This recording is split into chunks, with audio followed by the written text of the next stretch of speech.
नमस्कार शेतकरी बांधवांनो, मी लक्ष्मीकांत डोकरे. माझ्या नवीन YouTube ब्लॉगमध्ये आपले स्वागत आहे. सर्व शेतकरी बांधवांसाठी एक आनंदाची बातमी आहे.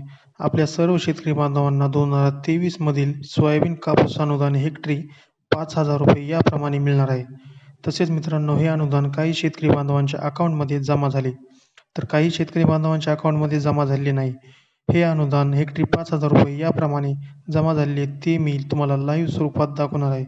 ज्या शेतकरी बांधवांच्या अकाउंटमध्ये हे अनुदान जमा झालेले नाही, त्यांनी त्यांच्या गावामधील याद्यांमध्ये ई-के.वाय.सीसाठी त्यांचे नाव आले असेल, तर त्यांनी ई-के.वाय.सी करायची आहे व ही ई-के.वाय.सी केल्यानंतर तुमच्या अकाउंटमध्ये अनुदान जमा होईल. तसेच मित्रांनो, ई-के.वाय.सी मोबाईलद्वारे कशाप्रकारे करायची आहे याचा देखील व्हिडिओ बनवला आहे.